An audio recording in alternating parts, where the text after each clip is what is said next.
ചെറിയൊരു ലൈറ്റിൻ്റെ പ്രോബ്ലം ഉണ്ട്. നമ്മുടെ ലൈറ്റോട് മുകളിലായതുകൊണ്ടേ ഇങ്ങനെ വെച്ചാൽ ലൈറ്റ് പ്രോപ്പറായി കാണാൻ പറ്റുള്ളൂ. അതേസമയത്ത് ഇങ്ങനെ കൊണ്ടുവന്നു കഴിഞ്ഞാൽ നിങ്ങൾക്ക് ഷെയ്ഡ് മാത്രമേ കാണാൻ പറ്റുള്ളൂ. സോ പ്ലീസ് ഡോണ്ട് എന്താ പറയുക, ഒന്നും വിചാരിക്കണ്ട. നമ്മളപ്പോൾ ഇങ്ങനെ മീൻകറി ഉണ്ടാക്കാൻ പോകണം. ഈ നാടൻ മീൻകറി വെക്കുക എന്നുള്ളത് ഏറ്റവും എളുപ്പമാണെന്ന് മനസ്സിലാക്കിയത് അത് ഉണ്ടാക്കി തുടങ്ങിയപ്പോഴാണ്.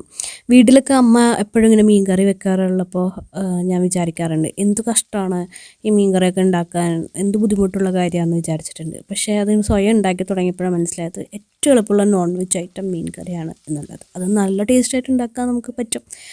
പിന്നെ ഈ ആദ്യമായിട്ട് നമ്മൾ എന്ത് ഉണ്ടാക്കി പഠിക്കുമ്പോഴും പറയുന്നത് കേട്ടിട്ടുണ്ട്, നമ്മൾ ഫസ്റ്റ് ടൈം ട്രൈ ചെയ്യുന്നതെല്ലാം മിക്കപ്പോഴും ഫ്ലോപ്പായിരിക്കുന്നു. ബട്ട് എൻ്റെ കാര്യത്തിൽ തിരിച്ചാണ് കേട്ടോ. എന്താണെന്ന് വെച്ച് കഴിഞ്ഞാൽ ഞാൻ ആദ്യമായിട്ട് ഉണ്ടാക്കുന്നതെല്ലാം നല്ല ടേസ്റ്റായിരിക്കും. എല്ലാവരും എൻ്റെ അടുത്ത് വന്ന് കമൻറ്റ് പറയും, അയ്യോ ഇത്ര നന്നായിട്ട് ഉണ്ടാക്കുമോ എന്ന് ചോദിക്കും.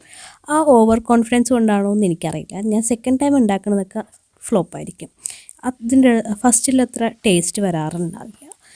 എൻ്റെ ഹസ്ബൻഡ് എപ്പോഴും പറയും, ആദ്യം ഉണ്ടാക്കുമ്പോൾ നീ ഓരോന്ന് പഠിച്ചുണ്ടാക്കണമുണ്ട്, അത് നല്ല ടേസ്റ്റ് ഉണ്ടാക്കും. സെക്കൻഡ് ടൈം നീ നിൻ്റെ കയ്യിൽ നിന്ന് എന്തേലും ഇടുന്നുണ്ടാവും, അതുകൊണ്ടായിരിക്കും അത് ഫ്ലോപ്പായി പോകുന്നതെന്ന്. എന്തുകൊണ്ടാണെന്ന് എനിക്കറിയില്ല. ബട്ട് ഞാൻ എപ്പോഴും ശ്രദ്ധിച്ചിട്ടുള്ളൊരു കാര്യമാണ്, എൻ്റെ കാര്യത്തിൽ ഫസ്റ്റ് എപ്പോഴും ബെസ്റ്റായിരിക്കും. പിന്നെ ഈ മീൻകറിക്ക് സ്വാദ് കൂടുന്നത് എങ്ങനെയാണെന്നറിയോ? നമ്മളതിൽ നമ്മുടെ റെസിപ്പീസിനൊപ്പം നമ്മുടെ സ്നേഹം കൂടെ ആഡ് ചെയ്യുമ്പോഴാണ്.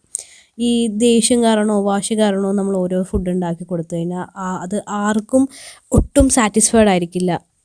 ചില സമയത്ത് ഞാൻ എൻ്റെ മൂഡിനനുസരിച്ച് ഓരോ ഫുഡ് ഉണ്ടാക്കാറുണ്ട്. അപ്പോൾ എൻ്റെ ഹസ്ബൻഡ് പറയാറുണ്ട്, നീ ഇഷ്ടപ്പെട്ടത് ചെയ്യുക, ഇഷ്ടപ്പെട്ടിട്ട് നീ എനിക്ക് ഫുഡ് ഉണ്ടാക്കിത്താ, അപ്പോൾ അതിനൊക്കെ നല്ല ടേസ്റ്റാണ്. നീ എനിക്കിങ്ങനെ ദേഷ്യം വാശിയും കാണിച്ച് ചെയ്തു തരല്ലേ. അതൊക്കെ നമ്മളുടെ ഓരോ ഫാമിലിയിലെ ഓരോ സമയത്ത് ഉണ്ടാവണ ഓരോ മൂഡ് സ്വിങ്സ്, വോട്ടെവർ, അതെന്തോ ആയിക്കോട്ടെ. പിന്നെ നമ്മൾ ഈ ഉണ്ടാക്കി കാണിച്ചു തന്ന മീൻകറി ഇല്ലേ, ഇതാണ് ഞാൻ ആദ്യമായിട്ട് ഉണ്ടാക്കണം മീൻകറി.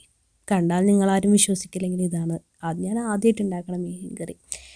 നിങ്ങൾക്ക് ഇതുപോലെ വല്ല അനുഭവം ഉണ്ടാകുന്നുണ്ടെങ്കിൽ ജസ്റ്റ് കമൻറ്റ് ചെയ്യുക. നിങ്ങൾ ഉണ്ടാക്കിയ മീൻകറി സക്സസ് ആയിട്ടുണ്ടെങ്കിൽ ജസ്റ്റ് കമൻറ്റ് ചെയ്യുക. ഇനി ഞാൻ ഉണ്ടാക്കണ എൻ്റെ മാത്രം സ്വന്തം റെസിപ്പീസ് വേണമെന്നുണ്ടെങ്കിൽ ജസ്റ്റ് കമൻറ്റ് ചെയ്യുക. അപ്പോൾ ഇന്ന് അത്രയേ ഉള്ളൂ.